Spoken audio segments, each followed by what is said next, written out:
মালয়েশিয়ার সারওয়াক রাজ্যের অভিবাসন বিভাগের এনফোর্সমেন্ট ডিভিশনের নেতৃত্বে মুকাহ এলাকায় ব্যাপক অভিযান পরিচালনা করা হয়েছে। এই অভিযানে সারিকেই শ্রী আমান ও শিবু বিভাগের ইমিগ্রেশন অফিস জিআইএম সদস্যরা যৌথভাবে অংশ নেন।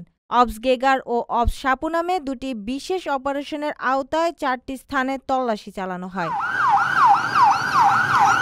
11 নভেম্বর রাতে পরিচালিত এই অভিযানে রাত 10:30 থেকে ভোর 5টা পর্যন্ত চলে তল্লাশি কার্যক্রম। এতে মোট 37 জনকে জিজ্ঞাসাবাদ করা হয়, যার মধ্যে 14 জন মালয়েশিয়ান ও 23 জন প্রবাসী ছিলেন।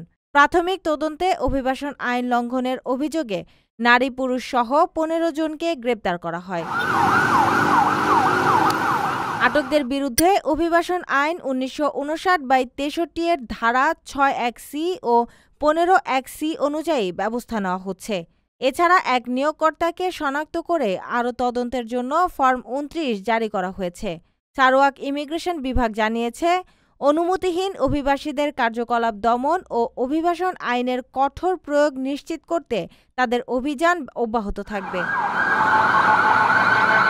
প্রিয় প্রবাসী, আমরা যারা প্রবাসে কাজ করি, পরিশ্রম করি, আমরা সবাই চাই দেশে একটা ঠিকানা হোক, কিন্তু ভয় পাই প্রতারণা হবে কিনা, নিরাপদ কিনা, টাকাটা হারাবে না তো।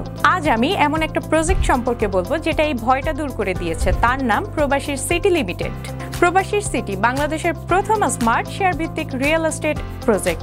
মানে আপনি মাত্র 5 লাখ টাকা বিনিয়োগে 1% শেয়ার কিনতে পারবেন, আর 5 বছরে পাবেন দ্বিগুণের বেশি হালাল মুনাফা। তাহলে আর অপেক্ষা কেন? এখনই যোগাযোগ করুন স্ক্রিনে দেওয়া নাম্বারে। প্রবাসীর সিটি লিমিটেড প্রবাসী হেলিকপ্টারের একটি অঙ্গ প্রতিষ্ঠান।